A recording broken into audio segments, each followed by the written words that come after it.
Ladies and gentlemen, if you're listening to this podcast series, I don't know why you suddenly decided to tune in now, but here you are, listening to two guys talk about their memories of the 2018 Cal Bears. So, if for some reason you're joining us in the middle of what is our, I don't know, I think 11th episode of this series. I think we're only at 9 right now. All right. Yeah, 9. So we've covered a lot of the last decade of Cal football.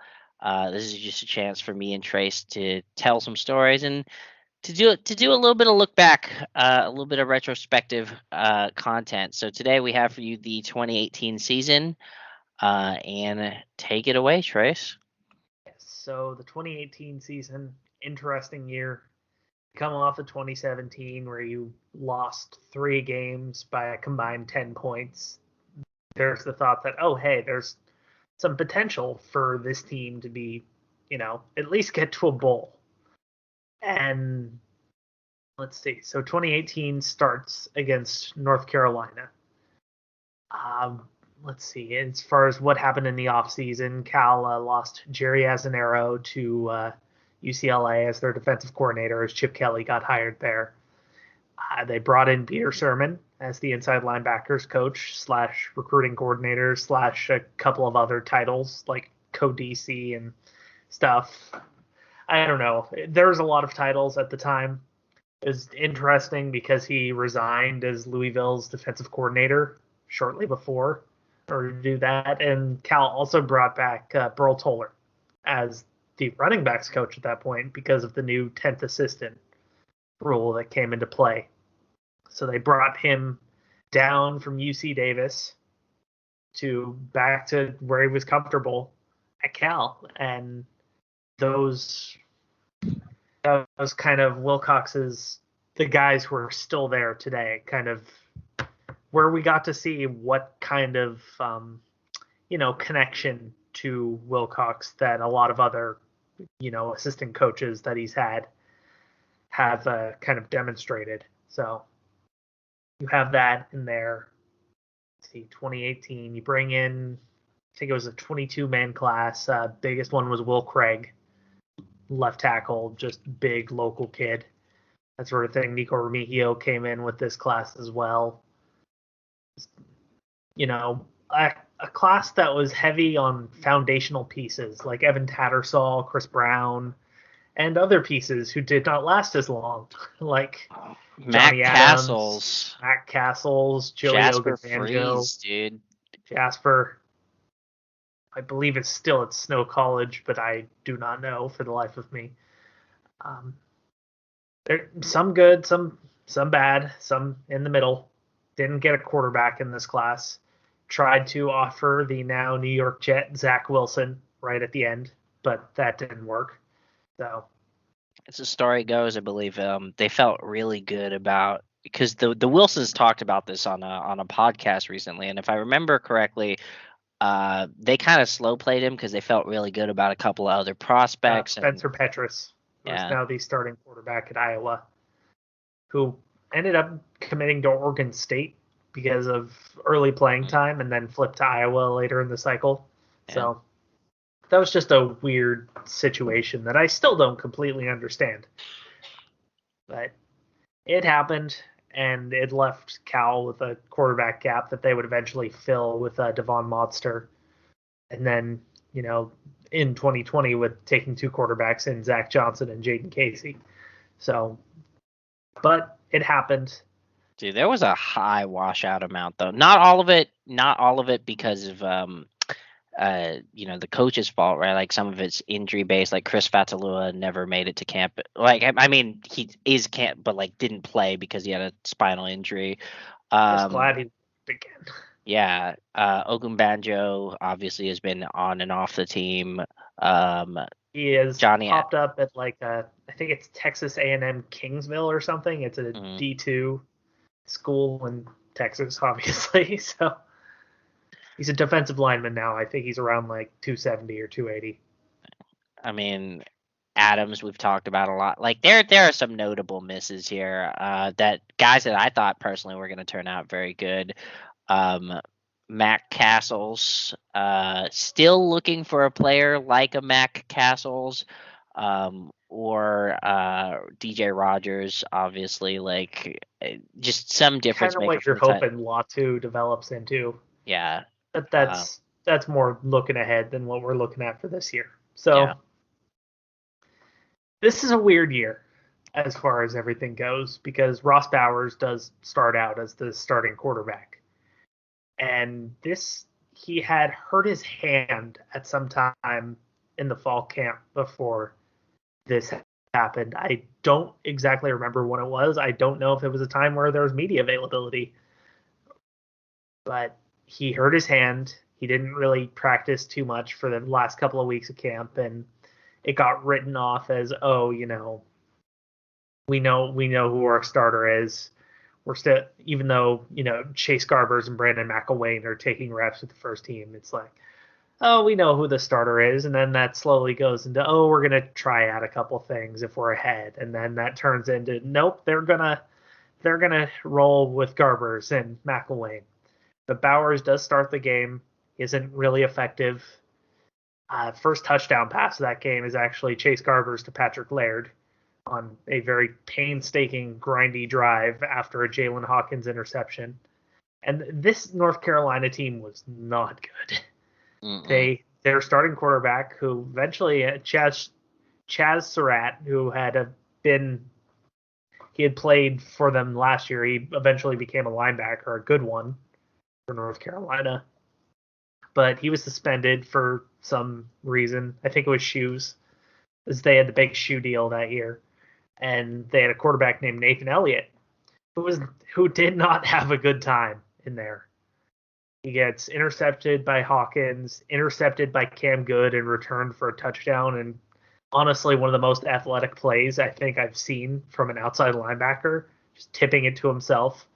Good would get injured in the third quarter of that game, which honestly, if there's one thing aside from the offense being a little, more competent in 2018 that could have helped, is having another edge player in Good, because you didn't have too much that year. Um, Hawkins got another interception. Was the other one Ashton Davis or? Yes. Okay. I'm doing this off the top of my head, but Cal didn't have too much success on offense in this game. They're up 24-3 going into the fourth quarter. Couple late North Carolina touchdowns make it close to the point where there's an onside kick at the end. But Cal recovered. They made it closer than it needed to be. And that's the first taste of 2018 that we got that year. Just offense that wasn't performing up to the standard that was kind of assumed. They had ended 2017 with some growth, especially in the run game, but that wasn't meant to be. Everything was kind of grindy. Everyone was kind of injured. It just, nothing seemed to add up at that point. It was a real struggle, man. I'm gonna read you some passing numbers. Like, before getting pulled, Ross Bowers was 8 of 17 for 56 yards. Chase Garbers was 7 of 13 for 54 yards and the touchdown. And they had to, as you'll see, for a good chunk of the first 7 to 8 games, like they have no choice but to really play Garbers before I think they want to. McElwain, they have to risk some level, and this will come into play obviously more with some of the other games. Like, they have to risk some level of turnover making, just to try to get anything going on offense. This is the nadir. This is the low point. This is, quite frankly, like, you would hope that they would take a step forward. Ross being injured complicated that, but even just personnel wise, because I think D-Rob had left this team also by this point. He transferred in the offseason, which, in retrospect, considering what he has done or hasn't done at Georgia, and now he's going to Auburn, you look back and think could have been better with him, but I'm not sure how much better. And they wouldn't take him back. They wouldn't have a need to take him. I mean, I wouldn't say they wouldn't take him. Like, first of all, he wouldn't show the interest of coming back in the first place.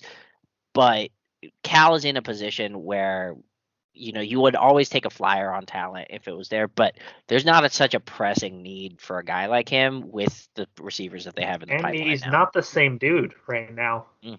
Like, he never.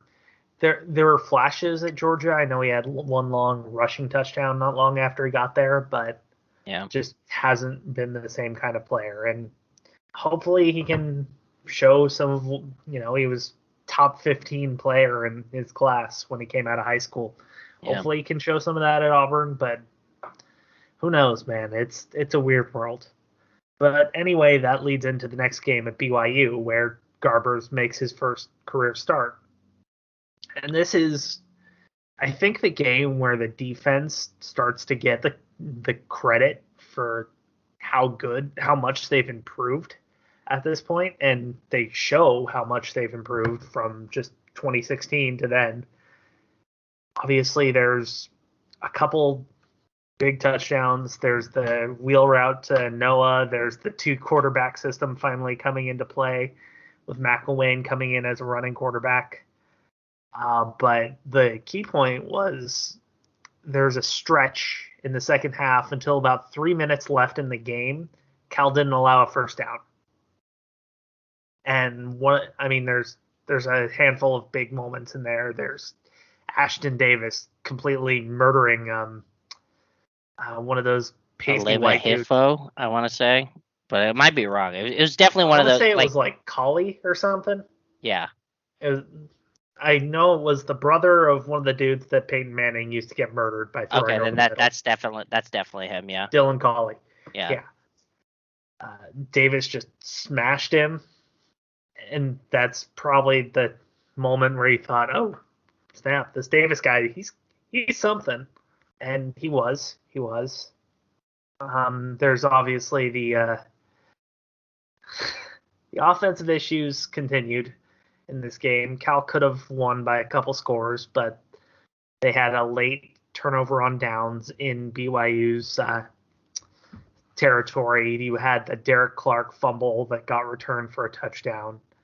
And while you had the good play to Noah, you had the good play to Laird, you had some effectiveness with McElwain running, it still wasn't quite up to par at this point. But a road win at elevation at a stadium that is full of opposing fans is still something that Cal hadn't really done too well. So at least not since the Tedford era. Yeah, it's just like so far through 2 games and arguably heading into the third game against Idaho State, like you always use the non-conference stuff as a way of gauging, like, but you're still not sure usually because oftentimes like your best non-conference game is not always applicable information to projecting the team forward because one, like teams aren't doing their full thing, you're still knocking the rust off a lot of the time, but they'll win but a lot of times coming out of the non-conference slate in this series, like that you'll hear from us, Cal looks generally unimpressive for the most part. And this is another one where you take a lot of heart in the ways that the defense like is clearly legitimate, just smacking around, good non-conference like, but we don't like the offense is so much of a hindrance that it's hard to find joy in that, and I think that that's been the case in almost every season that we've written about. Is like even if they're 3-0, there's like enough things where you feel kind of uncomfortable projecting like, are they going to be good in conference this year or not? And kind of the same thing here. Yeah, and Idaho State is Idaho State. Cal beats them up. They allow a couple garbage time touchdowns. You have some good things like Garbers throwing well on the run. McElwain comes in, throws his first touchdown pass to, I believe, Jeremiah Hawkins at that point. Marcel Dancy does some good things. But, it's an FCS opponent, not a great one at that. And they take care of business there. It's 45-23 final. And you go from there into a game with I believe it was a night game or like a primetime game against Oregon. Mm-hmm. They bust out the yellow jerseys, and Garbers starts at quarterback, and he does some things, but he throws 2 first-half interceptions, which has them bring out McElwain. And I'm going to have to look up the stats for this game because I don't remember it being particularly great. I remember final 42-24, if I'm not mistaken. Yeah.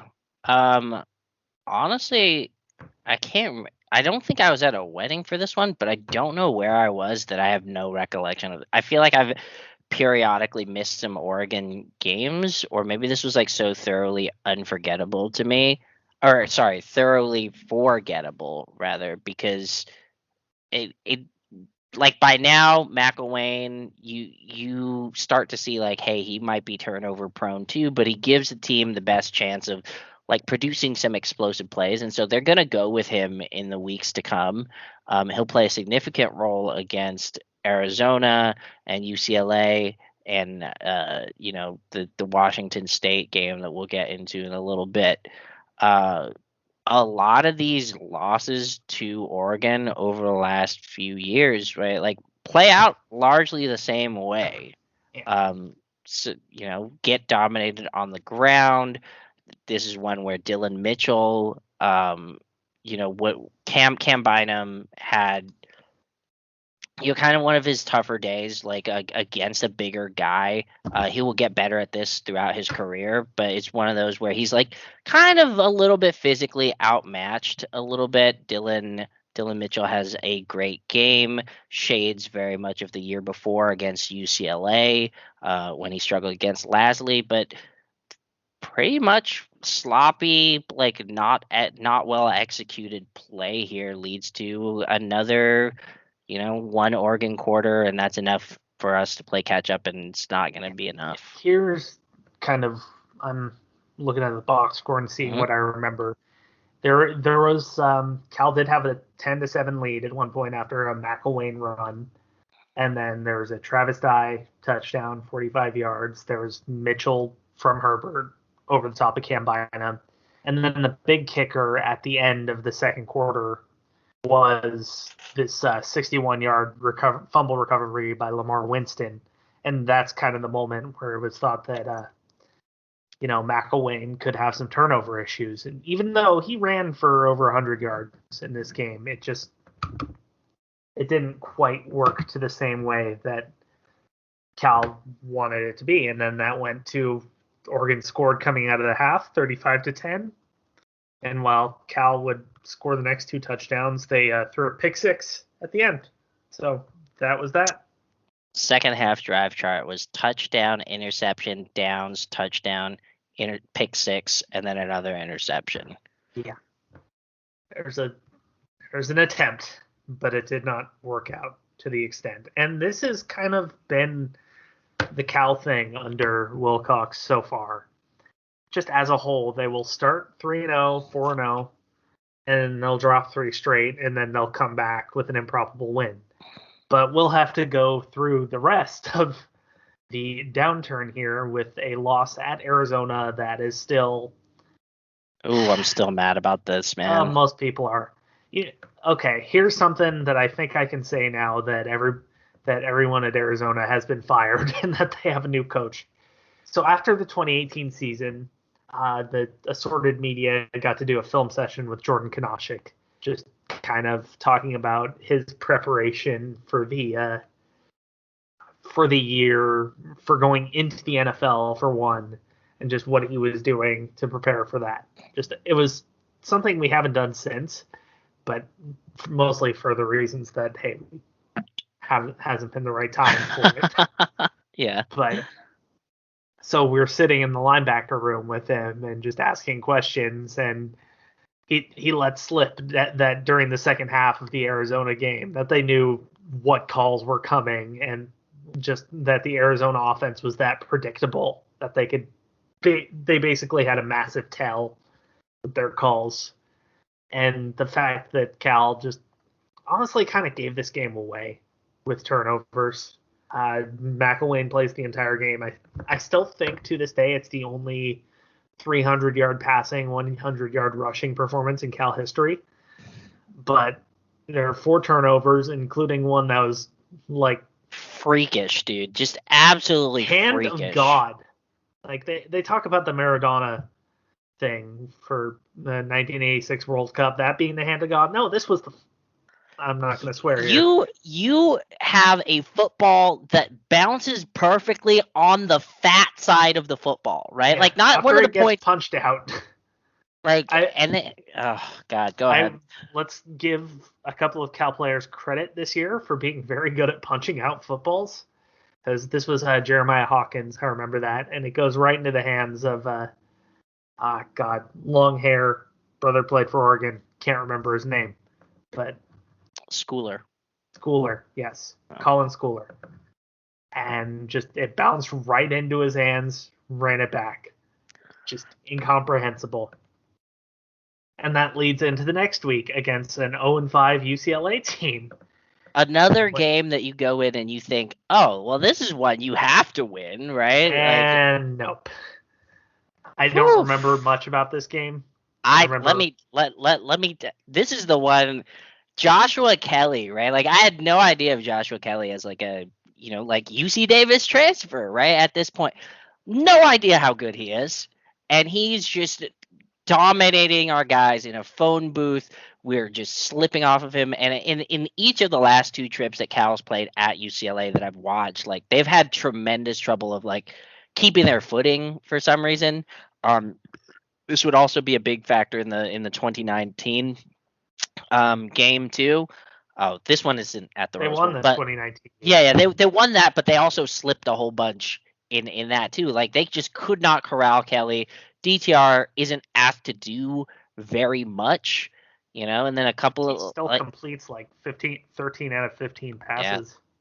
13 out of 15, another two interceptions by McElwain. Like this period of the year, and then two more fumbles, right? Like at first you could see the strategy for playing McElwain. Like they need plays, they need some measure of game breaking explosiveness. Given that D-Rob is gone, the other guys who could do that, Jeremiah Hawkins, who I like thought deserved a shake, like couldn't catch the ball consistently. So it was a level Gordon's of not the calculated same as he risk. was the year before. Yeah, Noah is noticeably just injured hampered. on and off. Yeah, Mo Ways isn't giving you as much. You have a true freshman in Remigio who's playing, but not too much. You're opting for checkdowns to Laird, who isn't doing as much. yeah. But, and this is a weird but, they come back the next week. They head up to Corvallis, where so many bad stories tend to happen, and they dominate. They kick the shit out of Oregon State. Like they run all over them. You have your first touchdown to Malik McMorris, short one, 76-yard drive. Then Laird has a long touchdown reception, has a touchdown run where he stiff arms the Oregon State guy, and they're up 21-0 at halftime. Then afterwards, Chris Brown scores his first touchdown. Oregon State gets one. Noah gets one. Laird gets another one. They end the game with a Josh Drayden pick six. And this is a Garver start. Let's put that out there first. You could not have played McElwain again after four turnovers in a 37-7 loss. I think He did get some attempts as a rusher in this game. He had 4 carries for 27 yards, but other than that, he wasn't used to pass the ball. Man. The next 3 weeks here are probably like my lasting memories of the season of the 2018. 3 out of the 4 weeks, let's say. Yeah, three out of the next 4 weeks here.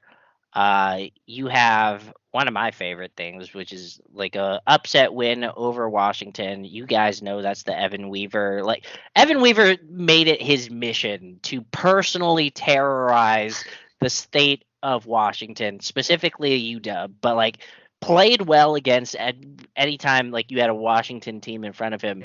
Gets the interception, yeah. As far as this game goes, I believe you were at a wedding. I was at my friend's wedding, yeah. So shout out to my friend Dallas McMurray, who had the game on in the clubhouse. I watch the interception happen. I start cheering already. I have no idea Evan Weaver is about to score a touchdown. I'm just celebrating that they got that far at all. It was a very nerve wracking like quarter and a half after that.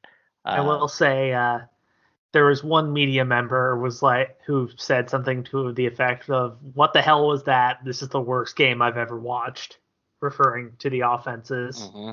And he did have a point on the offenses, but just the defense in this game. You have the Cam Bynum ridiculous toe tap interception in there. You have, except for the first drive, Washington only scored 3 points for the rest of the game. You have Weaver with the ridiculous pick six that just was super impressive. You have a number of tackles for loss, just an inspired play and kind of an out gamesmanship type deal. You have the end where Cal gets the ball with 4 minutes to kill, and they kill that 4 minutes with a true freshman playing his first real time at left tackle in Will Craig. And you have the kneel down at the end that I still don't really like, the little rollout kneel down where Garber's kind of got murdered afterwards, and you beat a top 15 team for the at that point it was third straight season. It was very man, listen, I was at a wedding, but like I remember just the feeling of like, geez, they better make this stand up. And really, we have a lot to thank about Chris Peterson's like quarterback substitution pattern here, because Jake Browning played terribly, but the one drive that they put Jake Hayner in, he played worse, and that's basically the difference. Yeah, and my favorite part about this game was the Hayners are obviously a local family. For those who live in the Bay Area and grew up watching the Channel 2 News, Julie Hayner has been around since I was a kid. Oh my God, that's their kid? Yes. Wow. Yes. They played at Monte Vista too. The younger brother did as well with Ruchena there. So I was just, that was one of my few times where I'm like, I'm in my element, saying that Evan Weaver is more of a fan of Garcia Michaelion or Frank Somerville. I know there's at least one Cal guy amongst the Channel 2 News team there. Sal Castaneda. Shout out to the legend Sal Castaneda. Follows me on Twitter for some reason. Yeah, he is KTVU. Wow. For some reason I thought he was Channel 7. So I get all of them mixed up at a certain point. Yeah. Let's see, is Dennis Richmond? Dennis Richmond, I believe, is also a Channel 2 guy. I don't know if he's from Cal though. Like, interrupted a wedding, totally worth it. It was a State good University that is most definitely not. But shout out to Dennis Richmond and his awesome mustache. It was a good, like, I think this is the kind of win, the kind of game that, for whatever reason, Justin Wilcox like feels very comfortable in. Like it's ugly. It needs to. It's like like you put the game in the hands of the defense more often than not, it's gonna be fine. But this is the kind of thing where I think if you ask him, he's like, "This was beautiful. This was gorgeous. This was like This is not a man who cares about the optics. He cares about getting the wins, and they got it. Like that's basically it. Like I don't think they would have scored again based on the way the game was going. They were having such a hard time marching down the field. With if Evan Weaver doesn't get into the end zone, we may not be talking about a win right now. Yeah. And this is the quintessential Justin Wilcox game where he's willing to cut off your arm and beat you to death with it.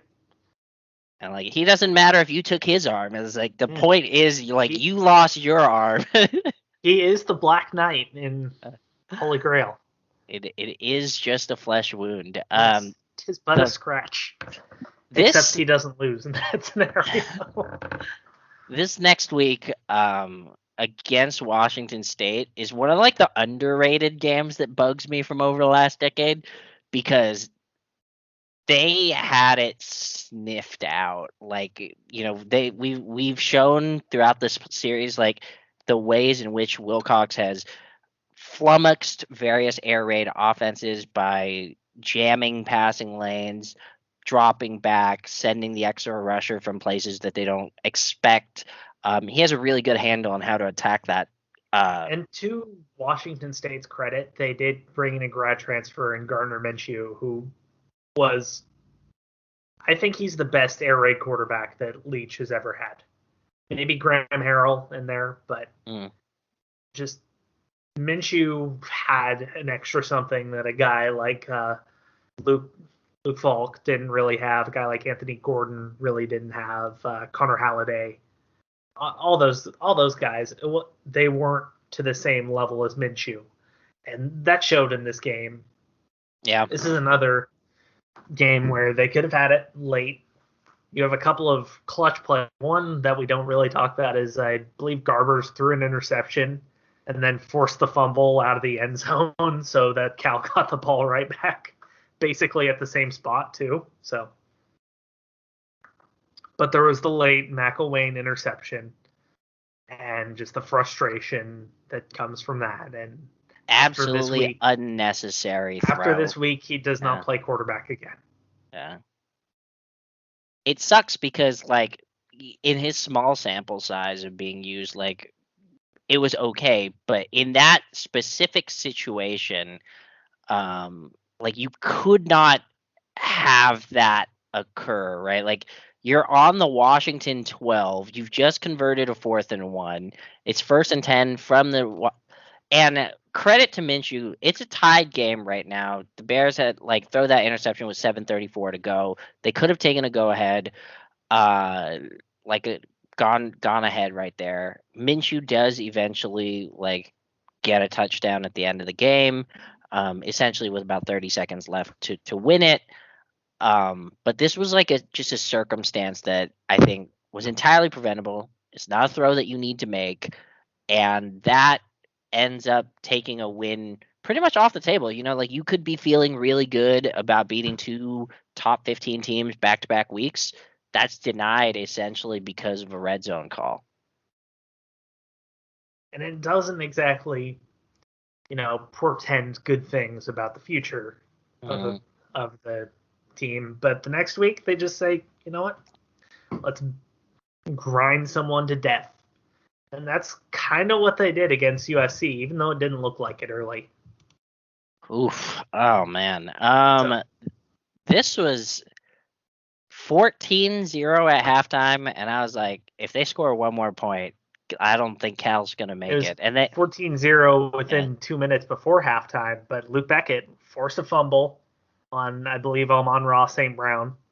They get the ball back before the half. They don't do anything with it, obviously, but it's 14-0 going in. And you obviously need to see a drastic change if Cal's going to come back. And 6 minutes of the third quarter, Cal's ahead. It's almost miraculous. You know, you get a safety. You know, you got a safety. You get the touchdown because Vic Wharton has managed to wriggle his way free. You get a piss off Elijah Griffin. Yeah, like, and then he caught the touchdown over Griffin like four plays later. And immediately turned to talk shit before going into the end zone, to the point where his linemen have to pull him away before he gets penalized for it. You got to respect that, because basically the game was won like in that stretch, right? Like, safety, touchdown, Trey Beck interception. Like, my friend Otavio almost broke a guy's ankle, like, jumping up and down, like, because he almost like, because the Becks were sitting 2 rows in front of us, and he jumped and he was trying to meet the Becks, and he almost landed on a guy's foot, like, who had it like resting. It was a whole thing. He'd pulled down the straps and gone Kurt Angle on him. And then obviously the other touchdown, just Chase Garbers getting it in. And honestly, I don't remember the rest of this because my head is in my legs most of the time. I'm just having a panic attack throughout the entire fourth quarter. The pictures are still out there on Twitter, people. Like, you can just see me with my head between my legs, because and then, like, man, Patrick Laird going for it, 4th and 1, gets it. I'm crying. I can't even sing the song. Like, it. Well, you don't know the words to the song anyway. I mean, I can like carry the. I know like a third of the words, man. But, like, like I just, overwhelmed because it's like one of the things that I never thought that I'd see in life. Like USC had beat us 14 straight years in a row at that point. I've become an adult like without seeing a win over USC. Like it's crazy. I was in the 6th grade the last time they had beaten them. Yeah. And for what it's worth, some of the other big points of the last couple quarters were 2 crossfire blitzes that they ran where Evan Weaver knocked the crap out of JT Daniels, just cleared a path for him. Luke Beckett eventually ends up winning Pac-12 Defensive Player of the Week for his effort during this game. Got a couple sacks. He had the forced fumble, obviously.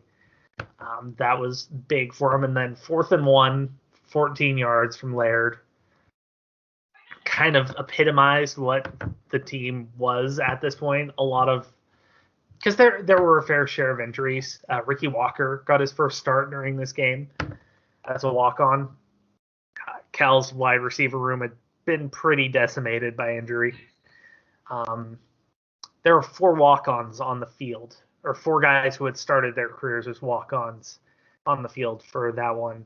You have Ohms, Daltoso, you had Laird, and you had Kyle Wells. Those 4 blocking and running for that final 14 yards just ended it. There's also the was it Amon Marshall had the 15-yard penalty at the end there? Yeah. Kind of handed him that one. Just lot of things had to go right for Cal to win that, but they did. The stars aligned. Vic Warden just being just annoying enough, right? Like, not his best game, but arguably his most consequential game, like just in terms of like his direct contributions to victory. It was a magical night, man. Like just storming out of there and then just being able, like watching the guys like celebrate their bowl berth too, like on the field at USC had to feel real good.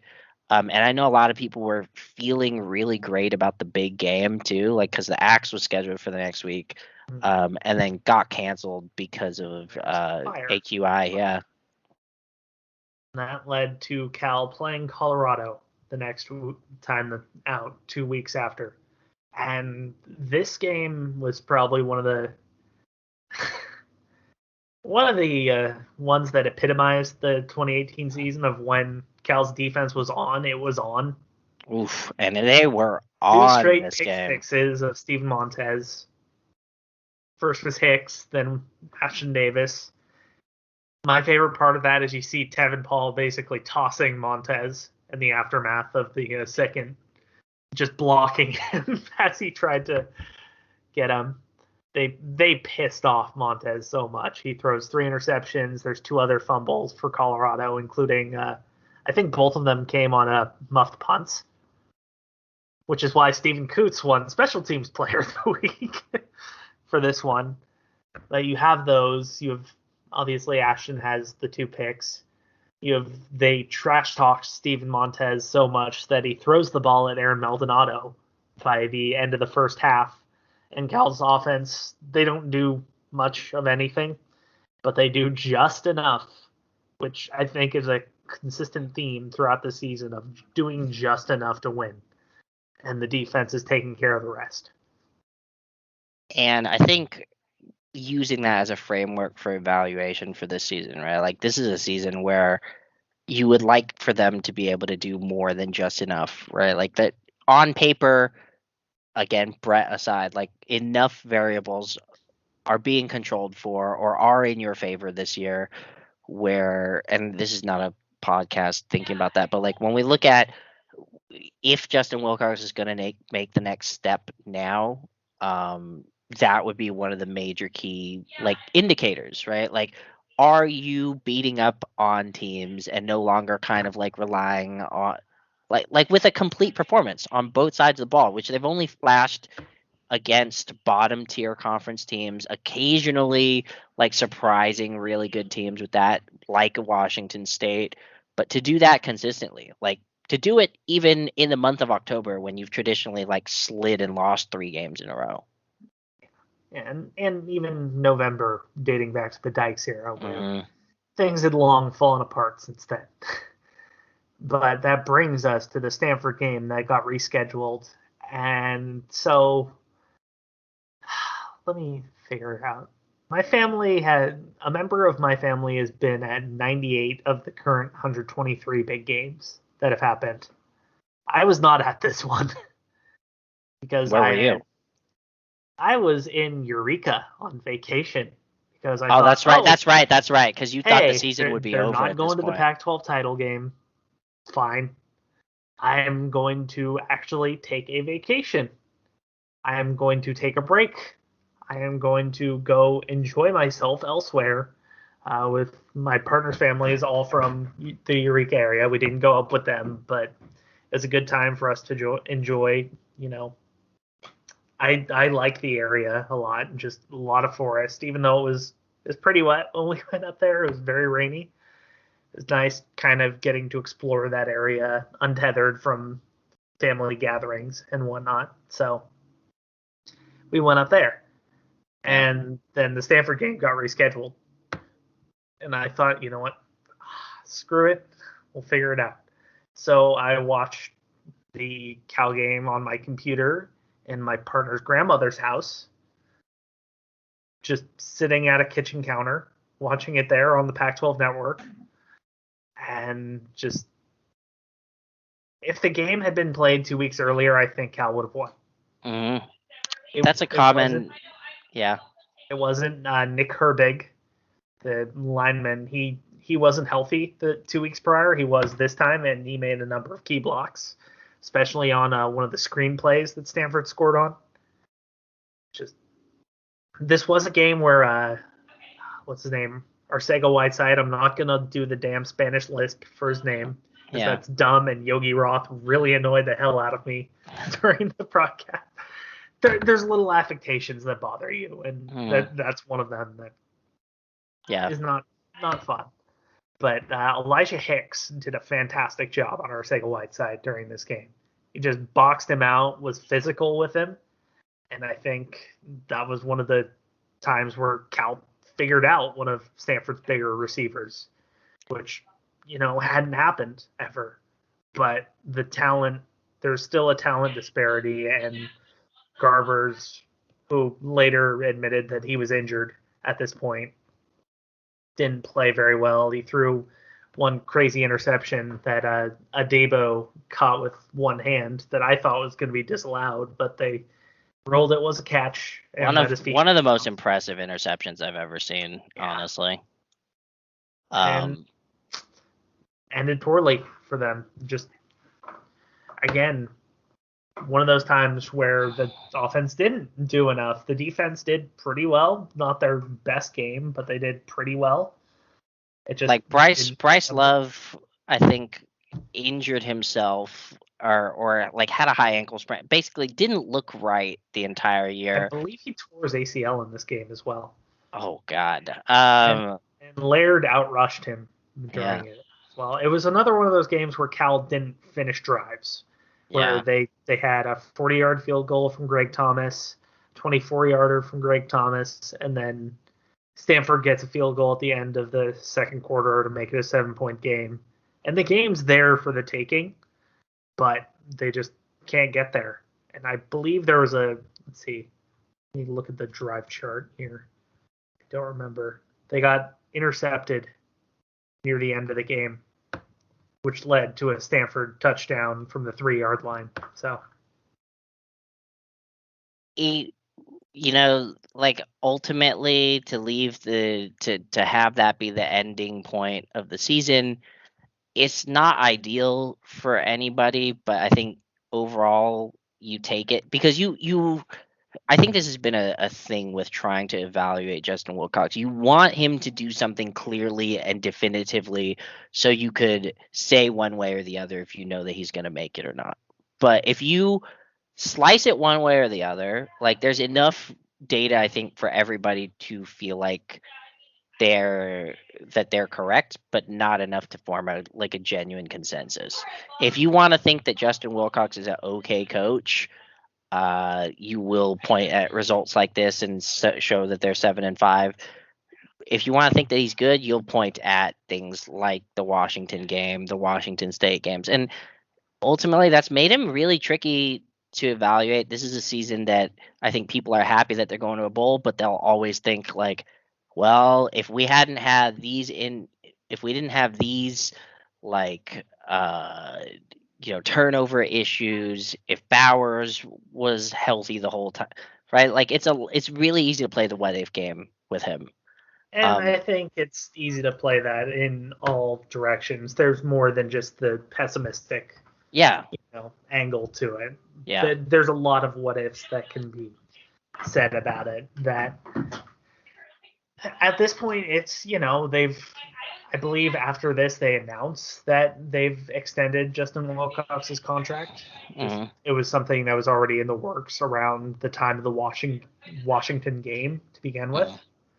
So, because admittedly there had been a culture change from one group to the next, where you have a group of guys actually kind of, I don't want to say like the stereotypical believing in themselves type of things, but there had been a general change from the prior regime where, they can tackle, they can win against objectively good teams, they can make plays when they need to, they'll do enough to win. And that wasn't something that was seen all that often in the previous regime. So that leads into the Cheez-It Bowl, which, we'll talk about on the next one of these. Yeah, I'm willing to talk about the Cheez-It Bowl.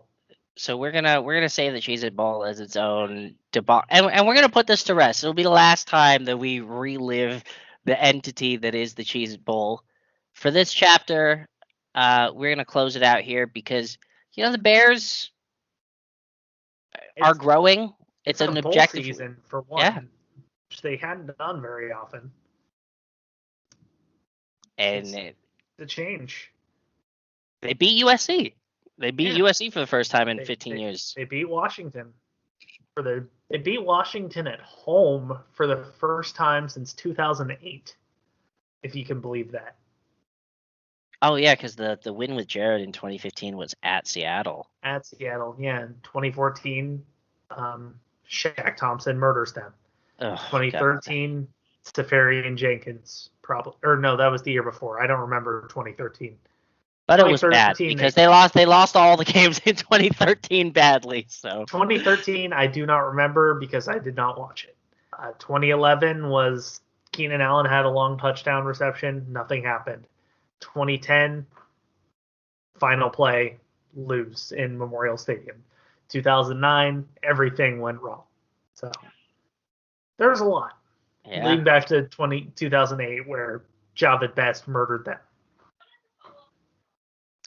Anyway, folks, that's going to do it for this walk down memory lane. It's Cal's most successful season under Wilcox. Well, I guess technically the next year, though. But I don't count the bowl for like wins and losses purposes. I really for the most part, this is my personal philosophy. Like if you're not playing in a major 6 bowl or one of the ones that's like closer to January, the bowl is really just like for optics more than anything. They will win 8 games next year, but I would argue that this is, well, I don't know. I guess we can take that for the next pod. Whether this team or the 2019 team is your preference. I lean towards 2019 just for various offensive reasons. Balance. More balance. Yeah. The defense isn't quite as good, but the offense is better to the Much point better. where so that's a whole thing in and of itself. But yeah. All right, folks. We'll see you next time as we talk about the Cheez-It Bowl and eventually 2019.